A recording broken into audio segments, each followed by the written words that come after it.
سے اور عام طور سے سبھی کے لیے بہت مفید اور کارآمد تھی۔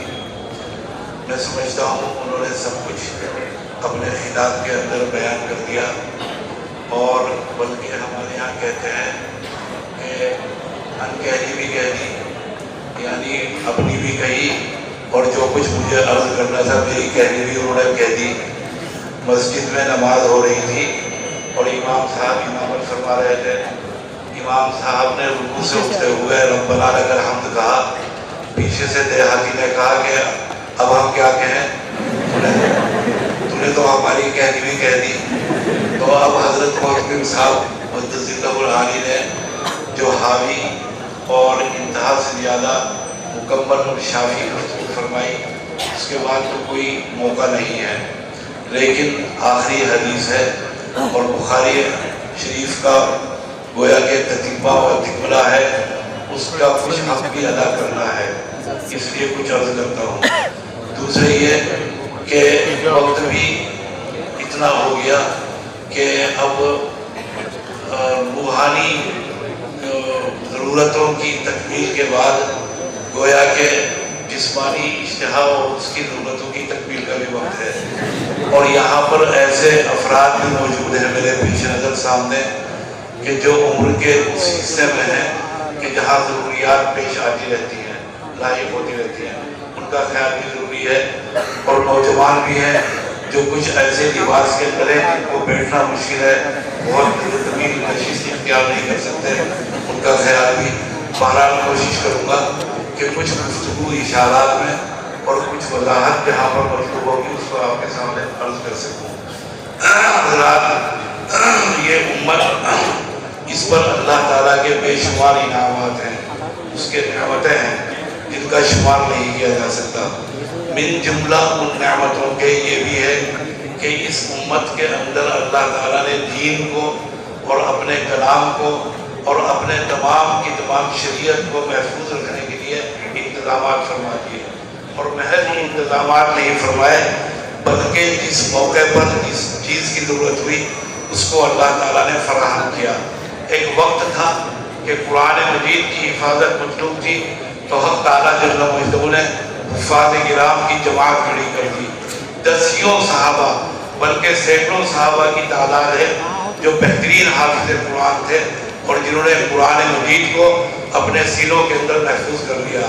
پھر وقت آیا قرآن مجید کی معانی، اس کے مفاہیم اور اس کے مطالب کی تشریح، تفسیر اور توضیح اور اس کے بیان کا، تو الامان الحفیظ حضرت حق جل مجدہ نے حضرات مفسرین کرام کی جماعت پیدا کی۔ کیا ان مقام اور کیا مرتبہ ان کا تھا اور کیسی گہرائی حق تعالیٰ جل مجدہ نے ان کے علوم عطا فرمائی تھی۔ قرطبی المالکی ہیں، ابو حیان اندلسی ہیں، ابن کثیر ہیں، اور جار اللہ زمخشری ہیں، رازی ہیں، اور اسی طریقے پر ایک طویل سلسلہ ہے حضرات مفسرین کرام کا جنہوں نے قرآن مجید کے خبایا، قرآن مجید کے مزایا، قرآن مجید کے امتیازات، قرآن مجید کے حقائق، ان دقائق کو آشکارا کیا اور دنیا کے سامنے لا کر پیش کر دیا۔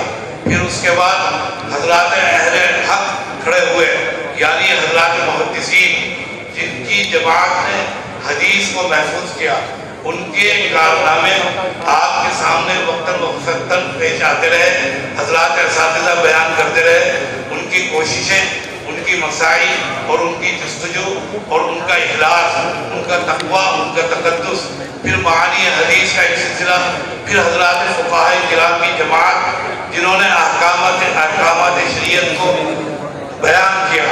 خود محض سیدنا امام اعظم علیہ الرحمہ کی حیات میں اور ان کی زمانے میں موجود ہے، اور ناقد محدث کبیر مولانا سید احمد رضا بجنوری ہیں کہ 12,83,000 مسائل حضرت امام اعظم نے طرح مدون کیے ہیں اور مدون کرائے ہیں۔ ایک جماعت فقہا کی قائم کر دی اور اس کو جماعت کو متعین کیا جو 40 بہترین فقہا اور حضرت کے تلامذہ پر مشتمل تھی۔ اسی طریقے پر یہ فقہ اور اصول فقہ اور تمام کے تمام مسائل کا ضبط اور ان کا انضباط ان کے دور کے اندر پیش آیا. اور پھر اس کے بعد ایک لیگیسی ہے، ایک کہکشاں ہے، ایک کارواں ہے جو لگاتار وہاں سے چل کر اور آج تک جس کا سلسلہ قائم و دائم ہے. پھر جماعت محدثین کے اندر حضرت سیدنا امام بخاری ہیں. ابھی آپ نے سنا اور سنتے آئے ہیں کہ ان کی کتاب کو جو تمغہ امتیاز پیش کیا گیا اور عطا کیا گیا وہ یہ ہے کہ ان کی کتاب اللہ کے بعد کائنات کے اندر، زمین کے اوپر اور آسمان کے نیچے سب سے اصح ترین اور سب سے صحیح ترین اور مضبوط ترین کتاب ہے. لیکن محدثین وضاحت کرتے ہیں، لکھتے ہیں کہ یہ امام بخاری کے بعد کا تمغہ امتیاز ہے. امام بخاری سے بیشتر جو محدثین پیدا ہوئے ہیں اور جن کا ایک پورا سلسلہ ہے اور ان کے مجموعہ احادیث موجود ہیں جن کی تعداد سینکڑوں کے اندر ہے. اگر میرا حافظہ غلطی نہیں کرتا تو تقریباً 200 محدثین ایسے ہیں حضرات صحابہ و تابعین میں جن کے مجموعے منصع شہود پر آ چکے تھے بخاری کی کتاب سے پہلے، اور وہ جماعت تھی جن کے یہاں جسم کا یا غلط بیانی کا کوئی کسی قسم کا واہمہ یا شائبہ بھی نہیں تھا. تو ان کے بعد بخاری کے بعد یعنی آنے والوں کے لیے یہ بخاری کو خطاب دیا جا سکتا ہے کہ بخاری کی کتاب اصح ترین کتاب ہے. تو ان سے بیشتر بخاری سے بیشتر بخاری کو یہ رقم نہیں، لیکن اس سے بخاری کی شان، ان کا علو اور بخاری کا مرتبہ کم نہیں ہوتا. انہوں نے جو محنتیں کی ہیں، بخاری کا فراست، بخاری کی ذہانت، بخاری کا تقویٰ اور بخاری کا فن اور فن حدیث جس کے اوپر وہ حاوی ہیں، اور اس فن حدیث کے اوپر آنے کے بعد ان کو امام امیر المومنین فی الحدیث کے خطاب سے ملقب کیا گیا. وہ ان کی محنتیں ہیں، وہ تمام ان کی سوانح اور زندگی آپ کے سامنے ہے اور آپ اس کا مطالعہ بھی کرتے ہیں اور مختلف مواقع پر سنتے بھی رہے ہیں. پھر کتاب جو شان کی امام بخاری نے لکھ دی الامان الحفیظ، کتاب محض یہ نہیں کہ سیدنا امام بخاری نے کتاب کو جمع کر دیا اور کتاب کے اندر احادیث کو انہوں نے جمع کر دیا اور صحیح ترین کتاب احادیث کو، محض اتنا کارنامہ نہیں. پوری شریعت کو، پورے دین کو، جناب نبی کریم صلی اللہ علیہ وسلم کی پوری حیات طیبہ اور آپ کی سیرت طیبہ کو اور پورے اسلام کو پیش کیا. محض یہی نہیں کہ پوری سیرت پیش کی، پوری شریعت پیش کی، پورا دین پیش کیا اور احکامات دین، محض اتنا ہی نہیں بلکہ ساتھ ہی ساتھ وہ فقہی اپنے نظریات اور فقہی مسائل کا بیان کرتے چلتے ہیں اور اس کو بھی بیان کرتے ہیں اور اپنی رائے کو بھی. اور محض یہی نہیں کہ اتنا ہی کام کیا ہو بلکہ اسلام کے مقابل میں اور عقائد کے مقابلے میں اور ایمان کے مقابلے میں جو فرق باطلہ پیش آتے رہے، پیدا ہوتے رہے، ان کی تردید اور اس کا سامنا اسلام کو آج سے نہیں ہے یا اس دور میں نہیں ہے بلکہ جب سے اسلام وجود میں آیا، جب سے اسلام کے آغاز اور ابتدا ہوئی اس وقت سے ان فتنوں کا اور فرقوں کا سامنا ہے. آپ نے مشہور شعر سنا ہوگا ڈاکٹر اقبال کا کہ نہ سطح تک آئے جہاں نہیں، نہ حریف ہے پنجہ فگن نئے، وہی فطرت اسد اللہ، وہی مرحبی، وہی انتری. کہ نہ فطرے گائے جہاں نہیں ہے، نہ فطرے نئے ہیں، وہی فطرت اسد اللہ اور وہی مرحب اور انتری ہیں جو عرب کے دو مشہور سور آور پہلوان تھے اور جن کے مقابلے ہوئے ہیں. بہرحال آج بھی وہی فتنے ہیں جو امام بخاری کے دور میں جن فتنوں نے سر اٹھایا یا ان سے بیشتر ان کی سرگوبی بھی کرتے ہیں.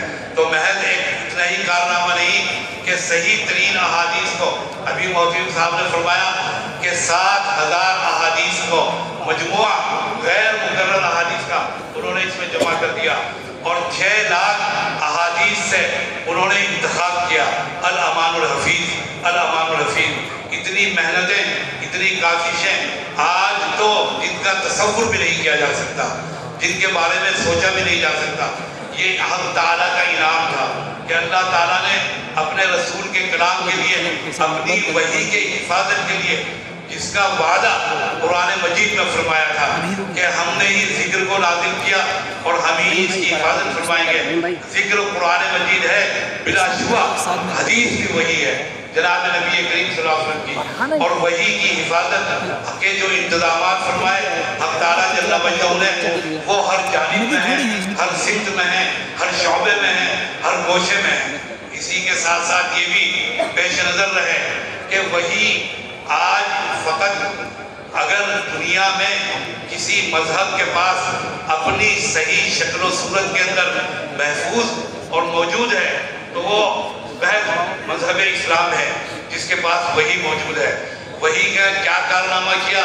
وحی نے یہ بتایا کہ عبد کا معبود کے ساتھ اور حق تعالیٰ جل مجدہ کے ساتھ، مخلوق کا خالق کا مخلوق کے ساتھ رابطہ کیسے ہوا، رابطہ کیسے ممکن ہوا، اور وحی نے ہی اعمال کا بھی پابند کیا۔ وحی نے ہی ہمیں بتایا کہ ہم اعمال کے پابند ہیں۔ وحی نے وہ تمام چیزیں بتائی ہیں جو غائب اور نظر ہیں۔ آپ زیادہ سے زیادہ ان چیزوں کا بیان کر سکتے ہیں جہاں تک آپ کی نظر پہنچتی ہے، جہاں تک آپ کی عقل کام کرتی ہے، جہاں تک آپ سوچ سکتے ہیں، ان کا بیان کر سکتے ہیں۔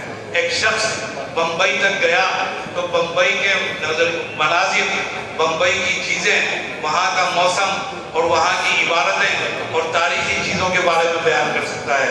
اس سے آگے اگر پوچھیں تو اس کے آگے کی خبر نہیں بیان کر سکتا۔ اگر کوئی بمبئی سے آگے گیا تو وہ سمندر کی گہرائییں اور اس کے بارے میں، باربیڈوس ایک جگہ ہے ویسٹ انڈیز کے قریب اور ویسٹ انڈیز جزائر کے غرب الہند کے پاس، وہاں پر ہمارے سابق محتمل خطیب الاسلام حضرت مولانا قاری محمد صالح صاحب نور اللہ برکتہ میں تشریف لے گئے۔ مجھے بھی وہاں جانے کی سعادت حاصل ہوئی اور وہاں پر موقع ملا۔ حضرت نے بھی اس سمندر کی گہرائیوں کا سفر کیا جس کی گہرائی کے اندر تقریباً 155 فٹ نیچے رہ جاتے ہیں، جس کو سمرین کہتے ہیں، اور ہمارے یہاں فارسی میں آبدوز اور اردو کے اندر پنڈبی، اس کے اندر سمندر کی سیر کراتے ہیں۔ 155 فٹ نیچے ہماری موجودہ دیوبند کی جامع مسجد کی مینار کی بلندی محض 55 فٹ ہے۔ وہ 155 فٹ سمندر کے نیچے لے جانے کے بعد سیر کراتے ہیں اور وہاں پر وہ معاہدہ کرتے ہیں کہ اگر کوئی حادثہ پیش آ گیا اور جان ضائع ہو گئی تو ہم ذمہ دار نہیں ہیں۔ سمندر کی گہرائی سے واپس لانے کے بعد سرٹیفکیٹ دیتے ہیں کہ ہم نے سمندر کے اندر 155 فٹ گہرائی کا ہم نے معائنہ کیا، مشاہدہ کیا، سیر کی۔ مجھے بھی جانے کا اتفاق ہوا اور اپنے والد مرحوم کے ساتھ جس وقت سمندر کے اندر گئے، ایک کائنات آباد ہے، ایک دنیا آباد ہے، پہاڑ ہیں، درخت ہیں، چٹانیں ہیں اور زمین ہے، اور جن جہازوں کو حادثات پیش آئے ان کے ملبے وہاں پر موجود ہیں، ٹوٹے پھوٹے جہاز، اور گھاس اگی ہوئی ہے بالکل تار کی طریقے پر، مچھلیوں کے گول ہے ایک پوری۔ اب اگر کسی نے سمندر کا سفر نہیں کیا، کسی نے مقامات پر جانے کی موقع نہیں ملا، وہ کیا بیان کرے گا سمندر کی؟ ہم نے بھی وہاں تک بیان کیا سمندر کی گہرائی کو، 155 فٹ تک، ہزار فٹ سمندر کی گہرائی ہے، تاریخی ہے۔ اور پھر اس کے بعد زمین کے طبقات کے اندر آگ کا ایک باقاعدہ سلسلہ ہے جو آگ اور برے نار کہلاتا ہے، جو زمین کے طبقات کے اندر ہے، اور پھر اندھیرا اور تاریکی۔ وہاں کی خبر کون دے گا؟ بعد موت قبر کے حالت پیش آنے والے حالات، اس کی خبر کون دے گا؟ جنت اور جہنم کے بارے میں کون بتائے گا؟ جنت کی نعمتیں، ان سب کی اطلاع وحی نے دی، ان سب کو بتایا وحی نے ہی ان سب کے اوپر واقف کرایا۔ یہ وحی جہاں عقل کام نہیں کر سکتی تو وہاں پر وحی رہنمائی کرتی ہے۔ چنانچہ اسی لیے آغاز میں سیدنا امام بخاری نے وحی سے اپنی کتاب کا آغاز کیا اور بتایا یہ بھی مقصد ہے کہ میں جو کچھ بیان کروں گا اپنی اس کتاب میں وہ وحی سے ہوگی، مستند اس کی سند وحی کی جانب، وحی سے وہ مستند ہوگی، اور جو کچھ بیان کیا جائے گا وہ سب وحی ہے۔ چنانچہ وحی سے انہوں نے اپنی کتاب کا آغاز کیا۔ سیدنا امام بخاری نے. آخری باب ہے بخاری شریف کا، اور اس آخری باب کے اندر اعمال بنی آدم اور ان کے وزن کا ذکر ہے جو سمجھ میں نہیں آتے. میں نے عرض کیا ابھی آپ کو کہ عقل کی رہنمائی نہیں کرتی کہ اعمال کس طریقے پر تولے جائیں گے. اعمال کو کہہ دیا گیا کہ اعمال کا جسم نہیں ہے، اعمال کا کوئی آکار نہیں، کوئی ان کا پیکر نہیں، کوئی اس کا جسم نہیں، چنانچہ ان کو وزن کرنا یا ان کو تولنا ممکن نہیں ہے. اسی کے ساتھ ساتھ پھر عمل ہے، عمل کے ساتھ قول کے بارے میں بھی ہم نے ابھی میں نے عرض کیا کہ وہی رہنمائی کرتی ہے، وہی نے عمل کا پابند کیا. اور جب عمل کا پابند کیا تو بلا وجہ نہیں بلکہ اس عمل کے اوپر سزا و جزا کا ترتب ہوگا. سزا و جزا کے فیصلے ہوں گے، اجر و ثواب کے فیصلے ہوں گے، جنت و جہنم کے فیصلے ہوں گے. اور اسی کے ساتھ ساتھ یہ بھی کہ عمل کے اوپر پابند کر دینے کے بعد وحی کے ذریعے اور سزا و جزا کے فیصلے، اور اس کے ساتھ ساتھ قول بھی، قول کا علیحدہ سے ذکر نہیں کہ اس کو علیحدہ سے ذکر کیا گیا ہو، کیونکہ قول بھی ایک عمل ہے، عمل کے ذہن میں آ گیا. اس کی بہت سی مثالیں دی حضرات اہل علم نے، حضرات محققین نے کہ اعمال کا وزن کیسے ہوگا. اعمال وہ سب تقریریں آپ کے سامنے بیان ہو چکی ہیں، اور آپ کے سامنے حضرات اہل علم بیان کرتے رہتے ہیں. اور اب تو دنیا کے ہر گوشے میں ختم بخاری کے موقع پر اجتماعات منعقد ہوتے ہیں، وہاں پر یہ تمام بیانات آپ کے گوش گزار ہوتے رہتے ہیں. اصل چیز یہ ہے کہ وزن اعمال کے کرنے کی ضرورت کیا پیش آئی. کیا خدا تعالیٰ جانتے نہیں انسانوں کی اعمال اور ان کی کیفیات کو یا ان کی مقدار کو؟ وہ تو علیم ہیں، وہ تو علام ہیں.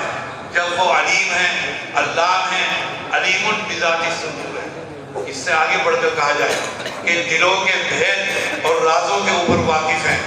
یہ اشکال یہی نہیں اور بہت سی جگہ پر پیش آ سکتا ہے کہ جب خدا تعالیٰ علیم و علام ہے تو بندوں کے عمل کے وزن کرنے کی ضرورت کیا ہے؟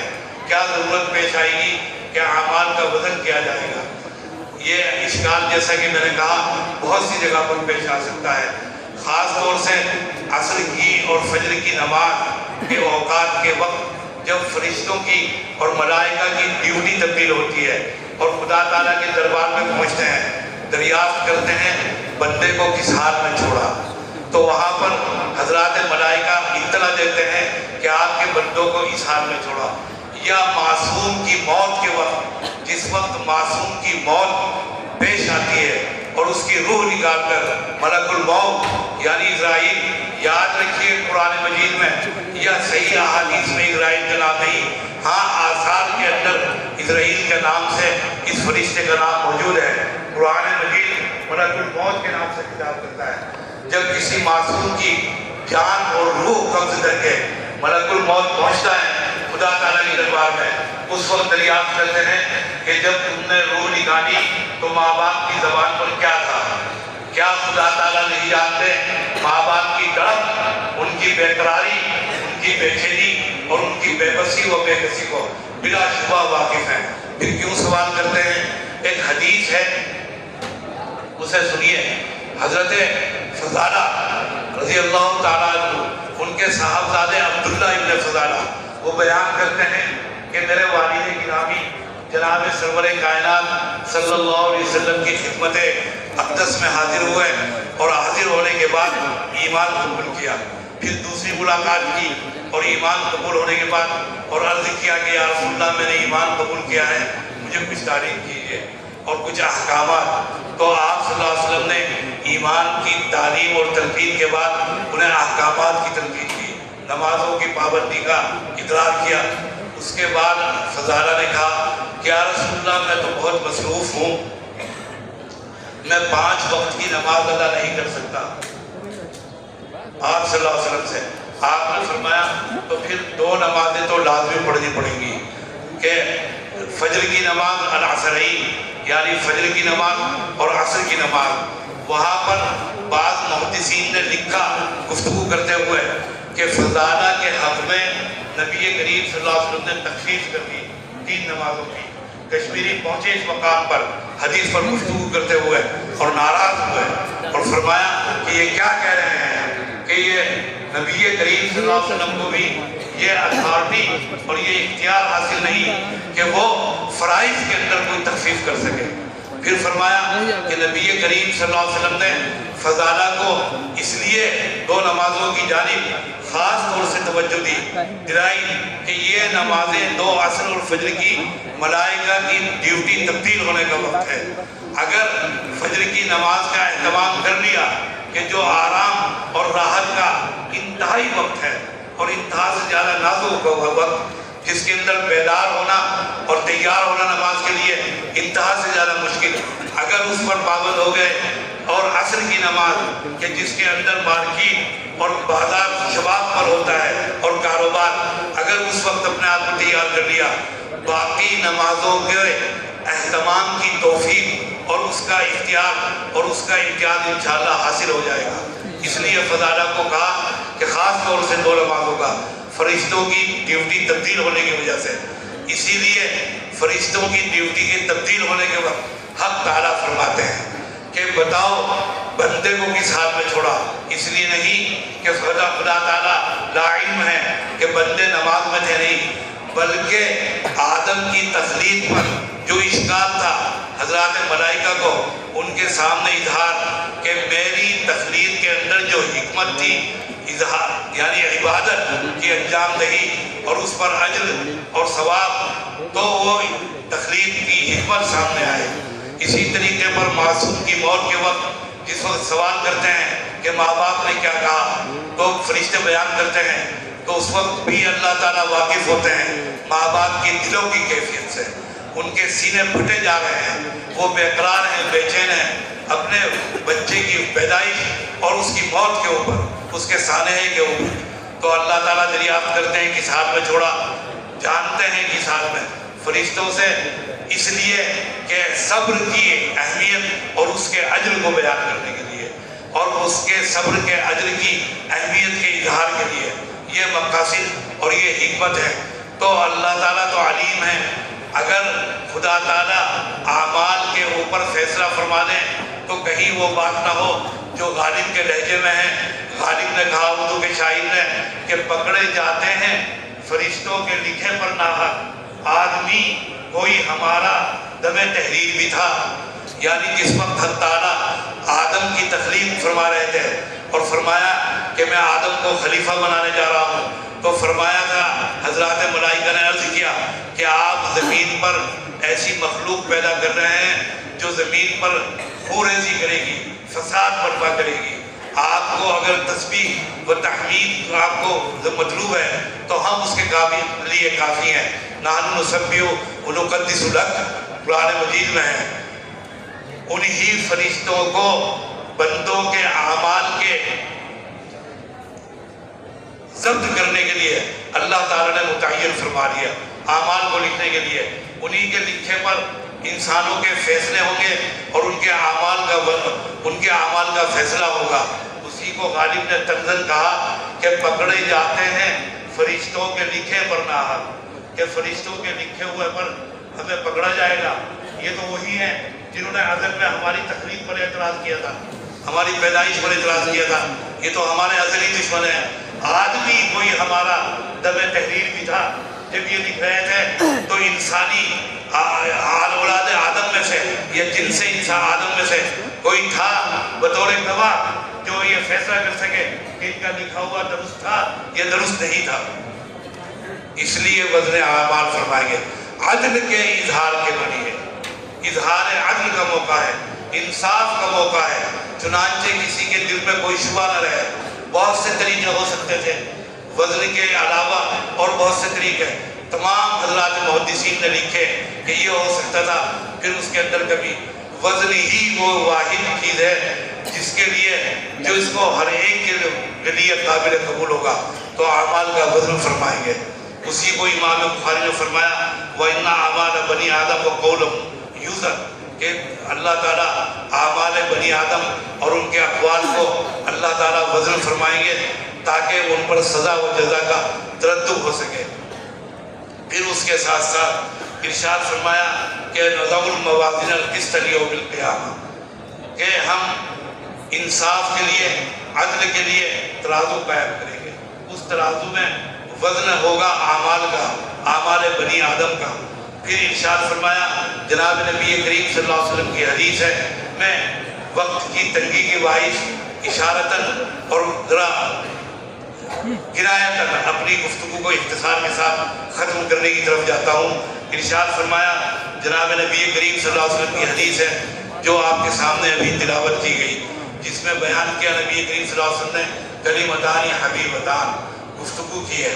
ہمارے حضرات اکابر دیوبند نے، اکابر دیوبند کیا کہنے، الامان الرفیق، سبحان اللہ، ایک جو وہ کہکشاں ہیں، وہ جو کاروان علم ہیں، اس کی انتہا اکابر دیوبند پر ہے، سبحان اللہ۔ ابھی حال ہی میں حضرت مولانا بدر الحسن صاحب دربنگوی، سابق رئیس الداعی دار مجلہ الداعی دارالعلوم دیوبند کے، اور اس وقت موجود کویت میں ہیں، حضرت مولانا رشید احمد صاحب کوئی خطب عالم سے متعلق، حضرت خطب عالم کے متعلق علامہ کشمیری نے فرمایا کہ فقیہ النفس ہے، اور فرمایا کہ پچھلے گزشتہ 300 سال سے تفقہ مفقود ہے، اور وہ فقیہ مفقود ہے، اور وہ فقیہ النفس ہر ایک کسی کو نہیں کہتے، بلکہ ابن عابدین علامہ شامی کے اوپر ترجیح دیتے ہیں حضرت کوئی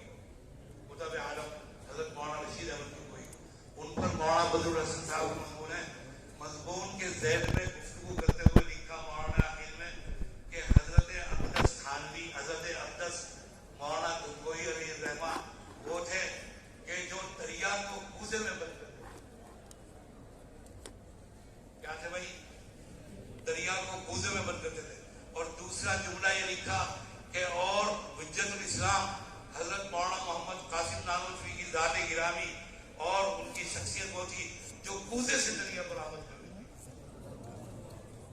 دونوں اپنے فن کی کمال میں اور عروج پر ہیں، انتہا پر ہیں، ذروۂ اولیاء کے اوپر ہیں۔ سمندر کو یہ پیالے کے اندر بند کر دینا کوئی معمولی کام ہے؟ یہ انتہائی حاوی، انتہائی ماہر، انتہائی قادر شخص کا کام ہے کہ سمندر کو بند کر دے، علوم کو سمیٹ کر ایک جملے کے اندر پیش کر دے، انتہا سے زیادہ۔ پھر ایک جملے سے حضرت اقدس تھانوی مولانا نانوتوی نور اللہ مرقدہ حجت الاسلام نے آب حیات کی ہے اردو زبان کے اندر، محض ایک آیت قرآن مجید کی، النبی اولا بالمؤمنین من انفسہم۔ تصور کیجئے، خیال کیجئے کہ ایک آیت پر پوری ایک کتاب تصنیف کر دی، یہ ہے کوزے سے دریا برآمد کرنا، پیالی سے سمندر کو پیدا کر دینا یہ ہے۔ اور میرا گمان ہے، اور اہل علم نے لکھا ہے کہ پوری آیت پہ نہیں بلکہ آیت کے محض ایک جملے پر، ایک لفظ پر جس میں ہے النبی اولا بالمؤمنین من انفسہم، لفظ اولا پر حضرت نے پوری اپنی تحقیقات کی بنیاد رکھی اور کتاب تصنیف فرمائی۔ یہ ہے میرے آقا کابر، اولئک آبائی فجینی بمثلہم، الامان رفیق۔ اور روحانیات کے سلسلے میں کس مقام پر تھے اس کا تو کیا بیان کروں۔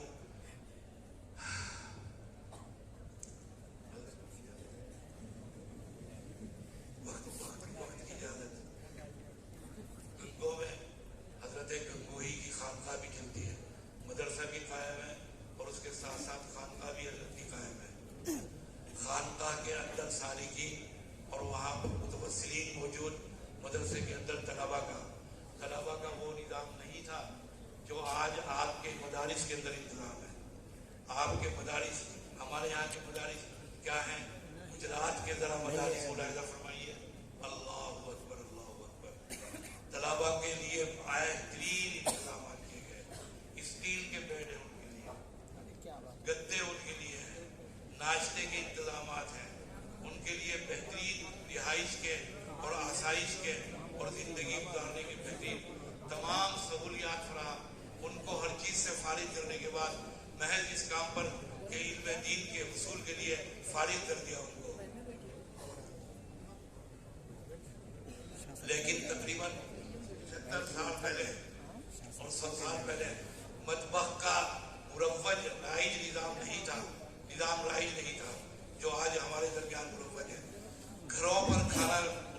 تھا تو حضرت کے خادم طالب علم وہ بھی محلے کے گھر کے اندر کھانا لینے کے لیے جاتا تھا.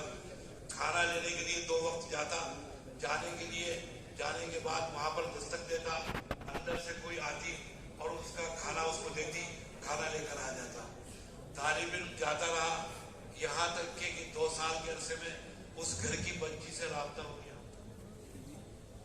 جو کھانا لے کر آتی اور کھانا لے کر دیتی. اس طالب علم سے جو حضرت کا خادم بھی تھا اس سے رابطہ ہو گیا.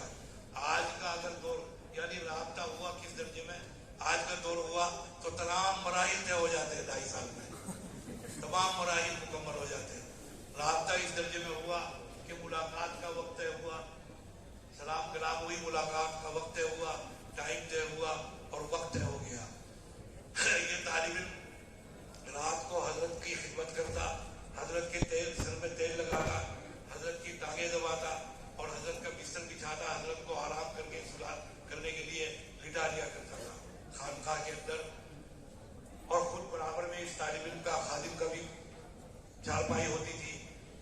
چنانچہ جس روز ملاقات کا ٹائم اور وقت طے تھا, اس بچی سے گھر کی یہ چلا بے قرار بے چین شام سے کہ جلدی سے حضرت کو کھانا کھلاؤں, حضرت کو لٹاؤں سلاؤں.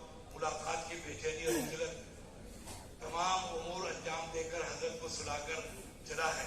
ادھر سے وہ لڑکی بھی چلی ہے اپنے گھر سے اپنے والدین کو سلا کر. نصف شب کے بعد جب وہ گھر سے چلی, یہ خانقاہ سے نکلا, ابھی راستے میں آ رہے تھے, اچانک صاف شفاف آسمان پر بادل آئے ہیں, گرجے ہیں, بجلی کڑکی ہے. یہ تو راستے سے بھاگا کہ حضرت باہر سو رہے ہیں, گرمی کا زمانہ ہے, اٹھ جائیں گے, چارپائی میری خالی دیکھیں گے, سوال کریں گے کہ کہاں تھا, دریافت کریں گے, راز کھل جائے گا. لڑکی گھر کی طرف بھاگی کہ والدین صحن میں سو رہے ہیں, کمروں میں سونے کا رواج نہیں تھا, باہر سوتے تھے. آنکھ کھل جائے گی جب میری چارپائی خالی دیکھیں گے اور دروازہ کھلا ہوا تو ان کو شبہ ہوگا, وہ گھر کی طرف بھاگی. جب یہ طالب علم آیا, سنانے کی بات یہ تھی تو حضرت اقدس گنگوہی چارپائی کے پٹی پر بیٹھے ہوئے اس طرح ہی کہتے آنکھیں بند کر کے, اور فرمایا اس کے آنے پر کہ آئندہ ایسی غلطی مت کرنا, آج بڑی مشکل سے نکل بچا ہے.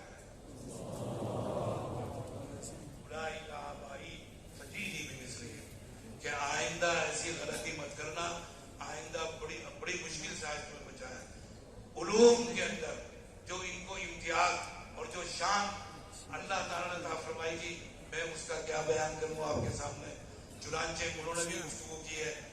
حدیث کے اندر جناب نبی کریم صلی اللہ علیہ وسلم کا ارشاد گرامی, آپ نے فرمایا, حضرت ابو ہریرہ رضی اللہ تعالیٰ عنہ فرماتے ہیں کہ کلمتان حبیبتان, کہ جو 2 کلمے اللہ تعالیٰ کو بہت پسند ہیں. بھائی سارا وزن, ساری بات, ساری جان اور تمام کی تمام دنیا کی چیزیں گھوم رہی ہیں کلام کے اوپر. فارسی والوں کا مشہور مقولہ ہے قول مردہ جان آ رہا, کہ مردوں کی بات میں وزن ہوتا ہے, مردوں کی بات جان رکھتی ہے. اگر قدیم دور میں زبان دے دیا کرتے تھے کسی کو, کسی سے وعدہ کرتے تھے تو وہ وعدہ پورا کرتے تھے. اسی لیے داغ نے کہا کہ زبان دے عدو کو کہ یہ وہ شے ہے تیرے ذہن میں رہے یا میرے ذہن میں رہے. محبوب سے کہا کہ کسی سے وعدہ مت کرنا, کسی سے, یہ وہ شے ہے انتہا سے زیادہ نازک اور باوقار کہ یا تیرے ذہن میں رہے جب تک ذہن میں رہی. اور یہی وجہ ہے کہ جناب سرور کائنات صلی اللہ علیہ وسلم نے پابندی عائد کی ہے زبان کے اوپر. آپ نے پہلے بٹھائے ہیں, آپ نے زبردست قسم کے قیودات لگا دی زبان کے اوپر اور پابندی کی ہے. حدیث ہے زجر الشبانی والشیبہ عن ارتکاب الغیبہ, مولانا عبد الحی صاحب لکھنوی کی کتاب, جس کا ترجمہ پاکستان سے شائع ہوا تازیانے کے نام سے, جس کے اندر حدیث نقل کی جناب نبی کریم صلی اللہ علیہ وسلم کی, کہ فرمایا جناب نبی کریم صلی اللہ علیہ وسلم نے کہ ماں کے ساتھ منہ کالا کرنے میں جتنا گناہ ہے, ماں کے ساتھ منہ کالا کرنے میں. آج دنیا کہاں سے کہاں پہنچ گئی, آج ہم کہاں سے کہاں پہنچ گئے. گراوٹ کے, انحطاط کے, گناہوں کے آخری درجے پر ہیں, معاصی کے. لیکن اس منحوس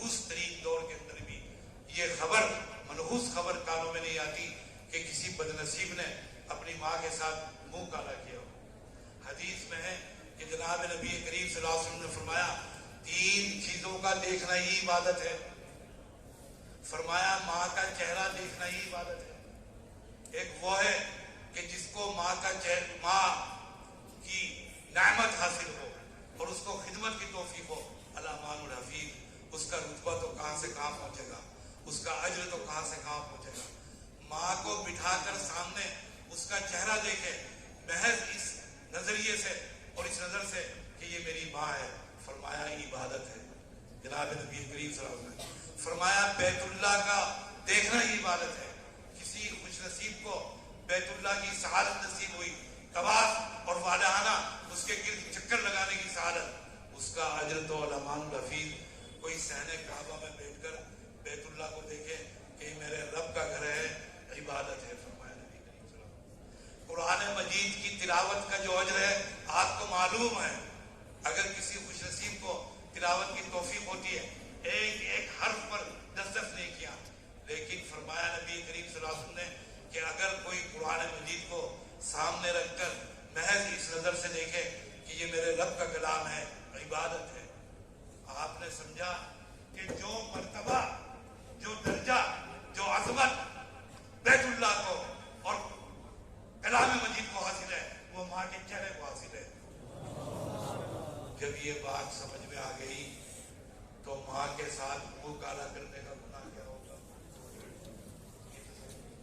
فرمایا ماں کے ساتھ منہ کالا کرنے میں جتنا گناہ ہے اس سے 26 درجہ زائد گناہ سود کھانے میں ہے. پھر فرمایا جتنا گناہ سود کھانے میں ہے اس سے 26 درجہ زائد گناہ غیبت کرنے میں ہے. پابندی عائد کر دی آپ نے زبان کے اوپر. حدیث میں ہے کہ آپ کاشانہ اقدس کے اندر موجود ہیں. اچانک ایک انصار کی خاتون آئی، عائشہ رضی اللہ تعالیٰ عنہ کے کاشانے میں پیغمبر بھی تشریف فرمائے ہیں. آنے والی قصیر القامت ہیں، چھوٹے قد کی ہیں، ناٹے قد کی. آنے کے بعد انہوں نے پیغمبر سے مسئلہ دریافت کیا. مسئلہ دریافت کر کے واپس ہوئی تو حضرت عائشہ نے عام طور سے خواتین کی عادت جب وہ واپس جا رہی تو عرض کیا ایسے جا رہی ہے رسول اللہ. حدیث میں ہے کہ آپ کے چہرے کا رنگ بدل گیا. عائشہ اور ان کے والد گرامی مزاج دار نبوت ہیں، مزاج دار نبوت. آپ صلی اللہ علیہ وسلم اوپر کا سانس لیتے ہیں تو عائشہ اور ابو بکر سمجھ جاتے ہیں کہ آپ کی خواہش اور آرزو کیا ہے. آپ باہر کا سانس لیتے ہیں تو یہ سمجھ جاتے ہیں کہ آپ کی خواہش اور آرزو کیا ہے. ایک دم سمجھ گئی. فرمایا عرض کیا یا رسول اللہ میرے ماں باپ قربان کیا بات ہوئی. فرمایا عائشہ تو نے ایسا کلمہ کہا کہ اگر سمندر میں ڈال دو تو سمندر کا رنگ کالا ہو جائے. عرض کیا یا رسول اللہ میں نے کیا کہا؟ میں نے تو کچھ بھی نہیں کہا. میں نے تو وہ بات کہی جو ان کے اندر موجود تھی. میں نے تو وہ چیز بیان کی، وہ عیب جو ان کے اندر موجود تھا. میں نے کوئی الزام نہیں لگایا، کوئی تہمت نہیں لگائی. حقیقت میں وہ ناٹے قد کی ہیں، چھوٹے قد کی. میں نے اسی کو فرمایا عائشہ کسی کے عدم موجودگی میں ایسی بات کہنا کہ اس کے سامنے اگر کہی جاتی تو ناگوار گزرتی، اس کو اسی کا نام غیبت ہے. اور اگر کسی کے بارے میں ایسی بات کہی جائے جو اس کے اندر موجود ہی نہیں، یہ تو تہمت ہے، یہ تو اتہام ہے. اس کا عذاب تو اس سے کہیں زیادہ ہے. زبان پر پابندی عائد کیا آپ نے کلام کی وجہ سے. کلام کا وزن ہے. بھائی ابھی آپ کے سامنے نکاح ہوئے اجنبی ہے، ایک دوسرے کے لیے اجنبی. اگر اس نکاح کے قبلتو کر رہے تھے کھڑے ہوئے، اگر اس قبلتو سے پہلے اگر ذرا بھی کوئی ایسی غیر شعوری طور پر ہی صحیح غیر معیاری غیر تہذیبی حرکت ہو جاتی، ماں باپ مارنے کے لیے دوڑتے. غیرت مند بھائی ماں باپ چڑھائی کر دیتے. غیرت مند اور حمیت والا محلہ ہوتا تو وہ چڑھائی کر دیتا. لیکن ایک کلمے کی طاقت کہ ایک لفظ قبیلتو سے وہی ماں باپ، وہی بہن بھائی، وہی اعزا، وہی اقارب، وہی رشتے دار، وہی اہل محلہ، وہی اہل بستی اپنے ہاتھ سے اپنی بچی کو ایک اجنبی کے حوالے کر دیا. کلام کی طاقت. پھر یہ رشتہ کبھی 75 سال پر، کبھی 100 سال پر، کبھی 70 سال پر، کبھی 50 سال پر ہوئی. ایک لفظ زبان سے نکلا طلاق. تمام وہی پابندیاں قیودات لوٹ آئیں گی جو نکاح سے پہلے تھی. تمام وہی فرق اور فروق اور تمام وہی مفارقتیں. تو کلام کی طاقت، کلام کا وزن، اسی کو بیان فرمایا کلمتان حبیبتان دو کلمے ایسے ہیں کہ جو حق تعالیٰ جل مجدہ کو بہت پسند ہے. ایک صنعت ہے جناب نبی کریم صلی اللہ علیہ وسلم تشویق ترغیب آپ شوق دلا رہے ہیں اس کلام کی جانب تاکہ تجسس پیدا ہو, طبیعتیں مائل ہو جائیں, جاننا چاہیں کہ کون سے وہ کلمے ہیں جو جناب رسالت معاف کے ذریعے ادا ہوں اور جو حق تعالیٰ جل مجدہ کے پسند جائیں. ہندوستان میں صدور آتے ہیں ملکوں کے, وزرائے اعظم آتے ہیں. مجھے یاد ہے امریکہ کے سابق صدر بل کلنٹن آئے تو اخبارات, انگریزی اخبارات, اردو اخبارات, رسائل, میگزین, ان کی عادات, ان کے اخلاق, ان کے کھانے, ان کے پینے, ان کے اٹھنے, ان کے بیٹھنے, یہاں تک کہ ان کے سونے کی کیفیات, وہ سب بیان کر رہے تھے. اور لوگ جاننا چاہتے تھے کہ صدر امریکہ کتنے جہازوں کے ساتھ آئے تھے, یہاں تک کہ اپنے طباخ بھی ساتھ آئے تھے. روزانہ ان کی ڈاک لے کر امریکہ سے باقاعدہ ایک اسپیشل جہاز آیا کرتا تھا جو ان کی ڈاک لے کر آتا تھا. کیا خیال ہے اس ذات کے بارے میں کہ جو شہنشاہیتیں ادا کرنے والا ہے, جو صدارتیں ادا کرنے والا ہے, جو وزارتیں ادا کرنے والا ہے, جس کے ایک اشارے میں وزارتیں سے محروم, صدارتوں سے محروم, بادشاہتوں اور تخت پاؤں کے نیچے سے نکال لے اور کھینچ لے ایک اشارے میں, اس کے کلام, پسندیدہ کلام کے بارے میں جاننا نہیں چاہیں گے. اس کا شوق نہیں ہوگا کہ ہمارے خالق کو, ہمارے آقا کو اس کا پسندیدہ کلام کیا ہے. نبی کریم صلی اللہ علیہ وسلم فرمایا کلمتان حبیبتان الی الرحمن, دو کلمے ایسے ہیں جو رحمان کو لیے نزدیک انتہا سے زیادہ محبوب ہیں. فرمایا خفیفتان علی اللسان, زبان کے اوپر انتہا سے زیادہ ہلکے پھلکے ہیں. ایسا نہیں ہے کہ بہت ہی زیادہ ثقیل ہو جن کی ادائیگی بھی انتہا سے زیادہ مشکل ہو. ہلکس و ناقص, امی و غیر امی, پڑھا لکھا و ان پڑھ, عالم و جاہل, نہایت ہی سہولت کے ساتھ کسی بھی زبان کا بولنے والا کسی بھی زبان کا کی میں ادائیگی کر سکتا ہے سہولت کے ساتھ. فرمایا خفیفتان علی اللسان, لیکن یہ دو کلمے جو اپنی دیکھنے کے اعتبار سے, اپنے ظاہر کے اعتبار سے ہلکے پھلکے ہیں, جب وزن کی ترازو کے لیے ترازو میں رکھے جائیں گے تو انتہا سے زیادہ باوزن ثابت ہوں گے, انتہا سے زیادہ وزنی اور انتہا سے زیادہ گرام. وہ فرمایا سبحان اللہ و بحمدہ سبحان اللہ العظیم. ذکر پر گفتگو کرتے ہوئے امام الحسن کشمیری نے فرمایا کہ جب تک ذاکر ذکر کرتا ہے خدا اس کا سنگی ہو جاتا ہے. ہم نشین. دیکھو مولانا احسان کشمیری کیا کہتا ہے, کہتا ہے یہ کیفیت میرے خیال میں نماز کو بھی حاصل کی. کہتا ہے نماز کے اندر بھی یہ ہے کہ نمازی خدا کے سامنے ہوتا ہے. یہی وجہ ہے کہ نمازی کے سامنے سے گزرنے والے کو روک دیا گیا کہ شیطانی عمل ہے, اور سنگی ہو جاتا ہے ذاکر جس وقت معیت حاصل ہوتی ہے.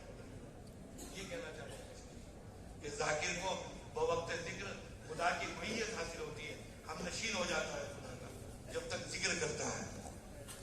ذاکر کو موت نہیں, غافل کو حیات نہیں, جس کو لا یموت فیہا ولا یحیا سے تعبیر کیا, ارشاد فرمایا. اور فرمایا کہ یہ ذکر تمام اذکار فنا ہو جائیں گے, تمام اوراد فنا ہو جائیں گے. اذکار وہ جو احادیث اور قرآن مجید سے منسوخ و معصور ہوں, اور اوراد وہ ہیں جو حضرات اکابر, حضرات اولیاء اللہ تلقین کرتے ہیں, سب فنا ہو جائیں گے الی الابد. اور ہمیشہ ہمیشہ اگر کوئی ذکر باقی رہے گا وہ کلمہ طیبہ لا الہ الا اللہ ہے. فرمایا جنت میں بھی باقی رہے گا, سانس کے ساتھ جاری ہوگا. اور فرمایا کہ پھر میرا خیال ہے کہ جیسا نقشبندیہ کے یہاں جو ان کے یہاں پاس انفاس ہے وہ اسی سے ہے. اور فرمایا کہ میرا خیال ہے کہ تمام اہل جنت بھی ملائکہ کی خصلت پر ہو جائیں گے, جنت کے اندر ملائکہ کی خصلت پر ہو جائیں گے.